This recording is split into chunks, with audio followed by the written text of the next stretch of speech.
The Legend of Zelda Tears of the Kingdom הוא לא רק אחד מהמשחקים הכי טובים שאי פעם יצאו, הוא סמל להרבה ממה שעושה משחקי וידאו כל כך מיוחדים.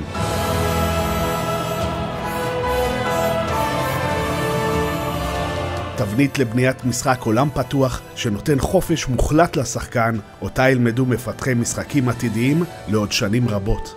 נינטנדו לקחה את מנטרת העולם בכף ידך של המשחק הקודם, Breath of the Wild, לגבהים חדשים. לפעמים תרתי משמע, ונתנה לנו ארסנל יכולות עם פוטנציאל אינסופי, בעזרתו נכבוש את ממלכת היירול העצומה באיזו דרך שרק נרצה. טיר זו שירת הברבור המושלמת לסוויץ', שלמרות שעוד לא נחשף המכשיר שיחליף אותו, כנראה כבר לא יקבל עוד משחק בסדר גודל כזה. זה משחק ממכר, מתסכל, מרהיב ופגום בעת ובעונה אחת. ומעל הכל, כיף טהור בצורה שרק משחק וידאו יכול להיות. צניחה חופשית משמי היירול לעולם העצום שתחתנו מספקת ריגוש שלא ניתן לחוות באף מדיה אחרת. אך במקביל, קשה לי להתנער מהתחושה ש-Tears of the Kingdom הוא לא בדיוק משחק חדש לחלוטין. אני יכול להשוות אותו לסוג של בחזרה לעתיד 2 של משחקים, בו נבקר במקומות מוכרים מהמשחק הראשון, רק בפרספקטיבה חדשה וסכנות גדולות מבעבר. אז האם Tears ראוי לתואר משחק השנה ומצליח לעקוף את קודמו המופלא ולגנוב את תואר המשחק הטוב ביותר של הסוויץ'? נו לייקרו לסרטון, יירשמו אם אתם חדשים ובואו נתחיל.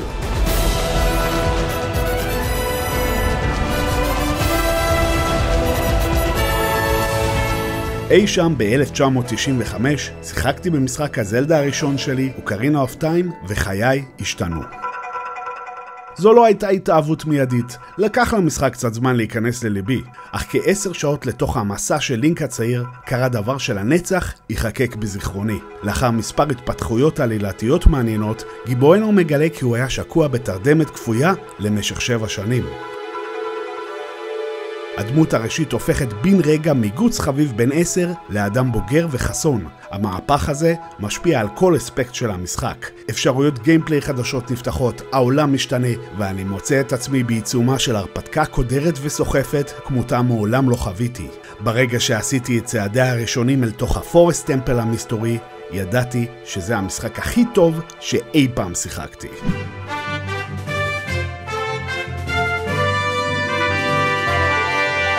מאז ועד היום, כל משחק שיוצא, בין אם זה זלדה חדש או משהו אחר לחלוטין, חלק בי מיד מציב אותו במדד האם זה יותר טוב מאוקרינה אוף טיים. כשברת' אוף דה ווילד הגיע, תהיתי האם סוף סוף הגיע המשחק שיצליח להפוך לפייבוריט החדש שלי בסדרה. לאחר מספר המשכים מעולים אך בטוחים יחסית, ששימרו את הפורמולה ומבנה המשחק של אוקרינה, ובמידה רבה Link to the Past לפניו, הגיע Breath of the Wild ושבר הרבה ממוסכמות הסדרה והפיח בה רוח חדשנות מפתיעה ונחוצה. נינטנדו יצרה עולם פתוח שלא ראיתי כמותו, שלמרות גודלו העצום מכיל תוכן איכותי ומפתיע בכל פינה ופינה. ועדיין, למרות ההישג האדיר, לא יכלתי שלא להרגיש שמשהו מהקסם הקלאסי של זלדה קצת נאבד בין כל השינויים. למה לינק כבר לא לובש את הכובע המחודד האיקוני שלו? איפה הדאנג'נים הסוחפים המכילים חפץ חדש וייחודי? ולמה בשם הטרייפורס כל 2 שניות הנשקים שלי נשברים?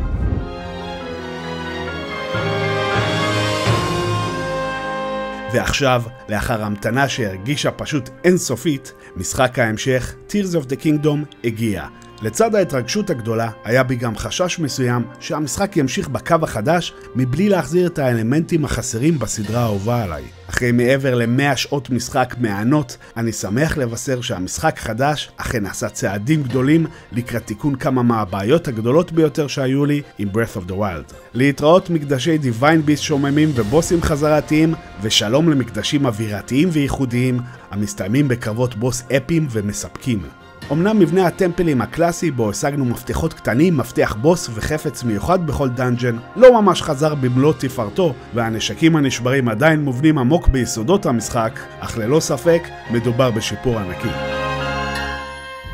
מוטיב מרכזי וחוזר במשחקי זלדה הוא המעבר בין 2 עולמות שונים והחיבור ביניהם. יש אפילו משחק זלדה שנקרא על שמו, A Link Between Worlds. ב-Link to the Past בסופר נינטנדו עברנו בפורטלים בין עולם האור והחושך. באוקרינה בנינטנדו 64, מקדש הזמן אפשר מעבר בין ההווה לעתיד, בווינד וייקר של הגיימקיוב חקרנו את הים והיבשה, ובסקייוורד סורד שיצא לנינטנדו ווי חקרנו את השמיים והארץ. ב-Tears of the Kingdom אנו נעים למעשה בין 3 עולמות, ממלכת היירול, השמיים והמעמקים. ככל שנתקדם במשחק, נגלה כי שכבות העולם מחוברות בדרכים לא צפויות. מקומות מסוימים במעמקים נגישים רק מהקרקע, ואיים מסוימים שנמצאים מעל העננים נגישים רק על ידי רכיבה על סלעים שנפלו מהשמיים.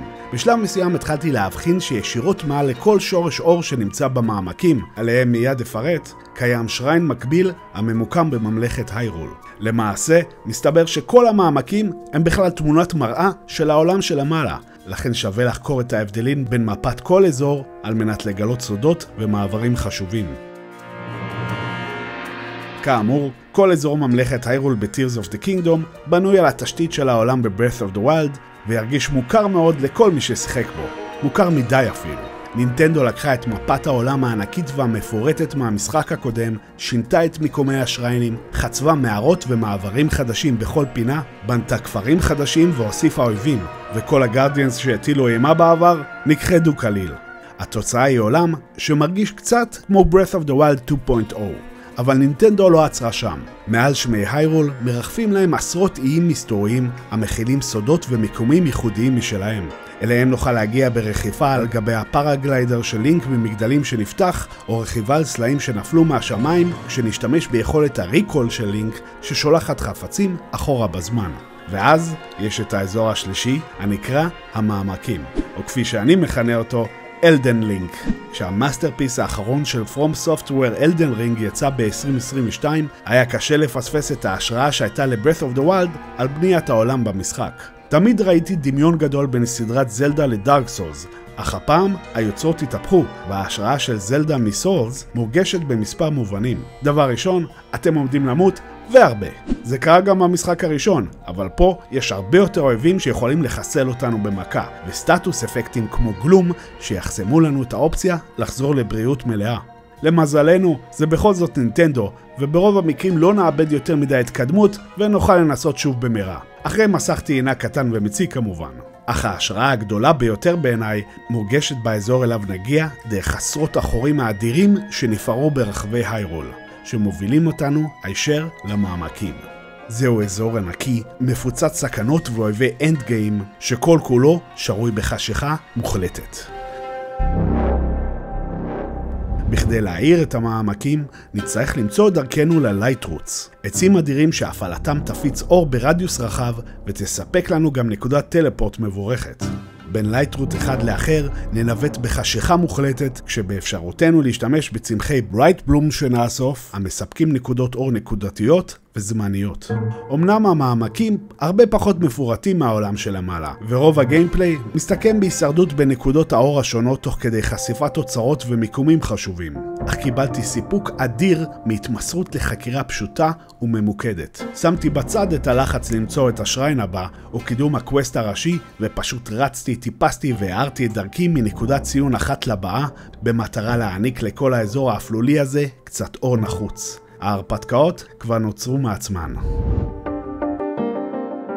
ברחבי העולם נכיר עם של יצורים חביבים ורובוטים בשם זונאי. אלו יעניקו לנו גישה לטכנולוגיה המהפכנית שפיתחו, וזו בפועל המכניקה החדשה הגדולה של Tears of the Kingdom. ברגעים הראשונים של המשחק, לינק יאבד את ידו בזמן שיחשוף, יחד עם זלדה, את גופתו החבויה של גנונדורף, הנבל הראשי של הסדרה. למזלו, המלך הראשון של היירול, שלהפתעתנו לא בן אנוש, יעניק לו את ידו הקסומה המאפשרת הרמה והדבקה של אובייקטים בכל הגדלים. בשילוב עם עשרות טכנולוגיות הזונאי השונות שנגלה, הכוללות הכל ממעברים למזחלות, לבטריות, לייזרים, מקפצות וכנפי טיסה, נוכל לבנות מספר אינסופי של רכבים, מתקנים ומנגנונים, כשהגבול היחיד הוא הדמיון שלנו. והמשאבים הדרושים כמובן. פתאום גם היירול המוכרת תרגיש מרעננת כשנוכל לטוס לאורכה על גבי אווירונים מאולתרים ומריצות ממונעות עם רקטות.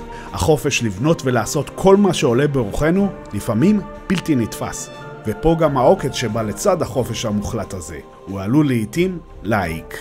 פתירת פאזל בדרך מקורית או בניית רכב מוצלח איתו נוכל להגיע במהירות למטרה הבאה עם רגעים מספקים ביותר, אבל על כל רגע כזה היו לי 3 אחרים בהם מצאתי את עצמי ללא החלקים הדרושים או תקוע איפשהו עם רכב חסר שימוש שלא מתפקד כמו שציפיתי.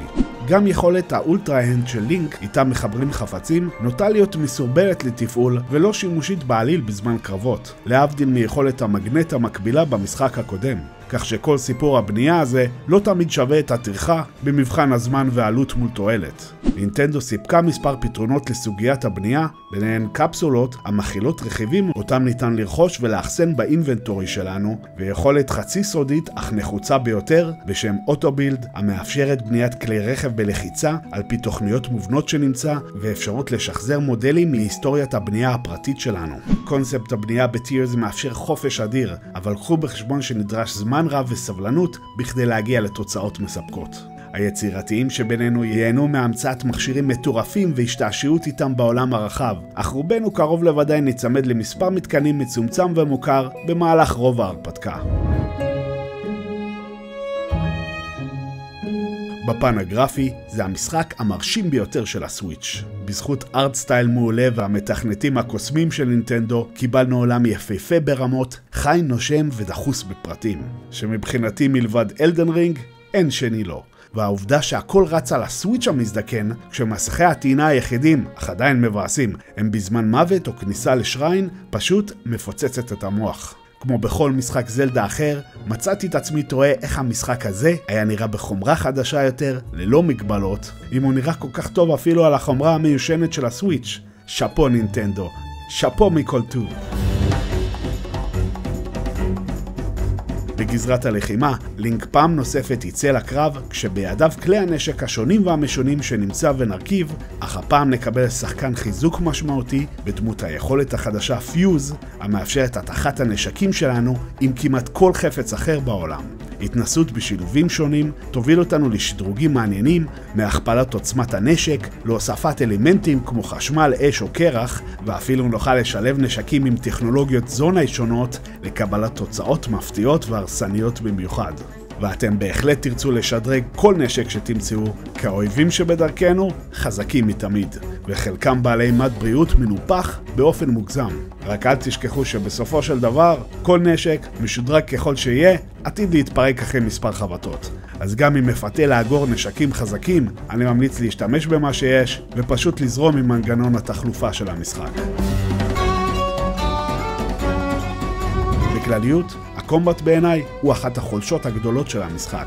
בין האויבים החזקים לנשקים השבריריים, אני מתגעגע למערכת לחימה פשוטה וממוקדת יותר. נינטנדו, תני לנו בזלדה הבא מאסטר סורד ללא קולדאון, עם אופציה להתיך חפצים באופן זמני, ואני מרוצה. Please understand, נינטנדו. העלילה בטירס זה שיפור גדול על המשחק הקודם, ומרחיבה על ההיסטוריה של היירול עם פרטים חדשים על הוריה של זלדה והיווצרות הממלכה. ועדיין, למרות האירועים האפיים בהם נחזה בעבר ובהווה, אני לא יכול להגיד שהתחברתי בצורה יוצאת דופן לסיפור ב-Tears of the Kingdom. לינק כבר מוכר לכל העולם כלוחם מעולל, זלדה כמנהיגת הממלכה המיוסרת, וגנונדורף כהתגלמות כל הרשע בנועל. היו חסרים לי קצת רגעי נורמליות בהם להכיר את לינק בגרסתו הנוכחית, בין אם דרך הסביבה בגדל או חבריו הקרובים, כפי שהיה במשחקים קודמים בסדרה כמו אוקרינה, ווינד וייקר וסקייוורד, אך פה העלילה מתחילה ומסתיימת במסע הגבורה של לינק הלוחם הדגול. ולא מצאתי את עצמי מושקע במיוחד בטוויסטים או בגורל הדמויות השונות. ברור לי שזה משחק של נינטנדו ולא פיינל פנטזי, אז לא באמת ציפיתי לנגב דמעות גבריות מהמסך של הסוויץ'. אבל לא הייתי מתנגד לעלילה קצת יותר אינטימית לפני שמתחילים במאבקים הגרנדיוזיים. קיימים עוד לא מעט דברים שחשבתי שנינטנדו יכלו לשפר ב-Tears of the Kingdom. מפס הקול הדליל יחסית לסדרה עם היסטוריה מוזיקלית מפוארת כמו זלדה, לדיבוב הקרינג'י של הנסיכה זלדה באנגלית, והגניחות המביכות של חלק מהדמויות.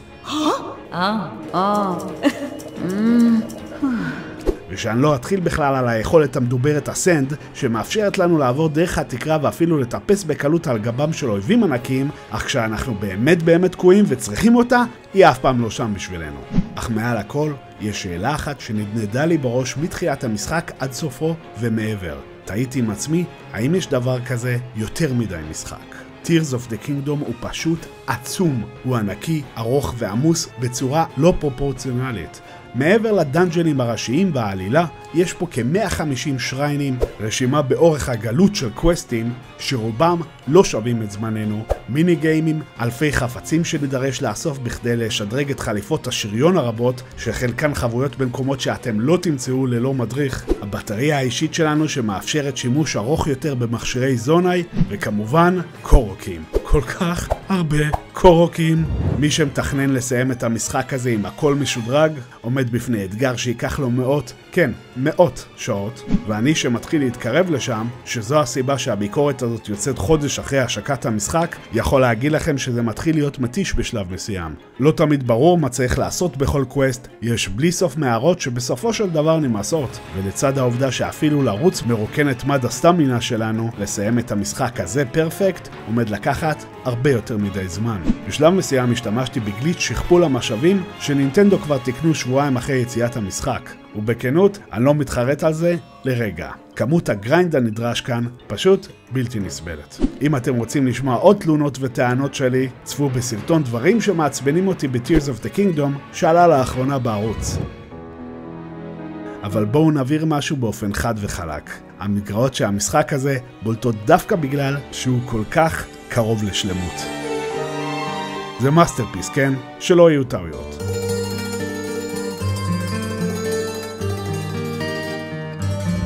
לסיכום, בפעם המי יודע כמה, נינטנדו עושה בית ספר לכולם ומשחררת משחק ששחקני פלייסטיישן, אקסבוקס או מחשב יכולים רק לפנטזה לשחק. וכן חברים יקרים ללא סוויץ', אין בי רצון לבאס, אבל זה חייב להיאמר. אתם בהחלט מפספסים פה פנינה מיוחדת. Tears of the Kingdom הוא משחק הרפתקאות מעולה, משחק עולם פתוח מדהים, ובכלליות משחק וידאו שעומד בין הטובים ביותר בכל הזמנים. גם אם הייתם פושטים ממנו את העלילה האפית, הדאנג'נים הראשיים המעניינים ואת הבוסים המטורפים, עדיין הייתם נשארים עם ארגז משחקים חסר גבולות, המאפשר לכם ליצור אינסוף מתקנים מורכבים ולהתפרע איתם ברחבי היירול הענקית. כמעט כמו מיינקראפט גרסת הטריפל איי, אבל באופן מפתיע, אותי הוא קנה דווקא בזמן חקירת אזור המעמקים. הוצנחתי למקום אפל ומסתורי עם מטרה פשוטה להגיע הכי רחוק שאוכל. וכשהסתכלתי מאחוריי וראיתי את כל המקומות שהערתי, קיבלתי סוף סוף את תחושת ההרפתקה הסוחפת שגרמה לי להתאהב בסדרה הזאת מלכתחילה.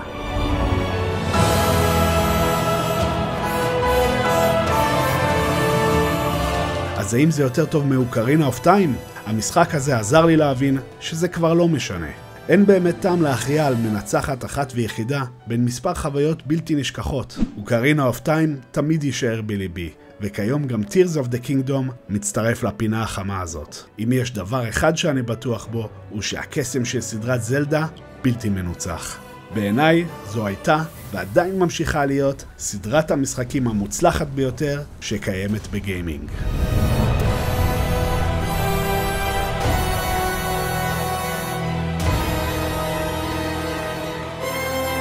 הציון שלי ל-The Legend of Zelda Tears of the Kingdom מכל טוב פלוס. ועכשיו תורכם חברים, מה אתם חושבים על המשחק? האם בעיניכם זה משחק השנה 2023? תהיו מסוגלים עוד לחזור ל-Breath of the Wild או שטירס גורם לו להיות לא רלוונטי? כתבו לי בתגובות כי אני קורא ומשתדל לענות לכל אחת ואחת. תנו לייקו אם אהבתם את הסרטון וירשמו לערוץ אם אתם חדשים, ואנחנו נתראה בקרוב בסרטון הבא של גיימינג. ביי חברים.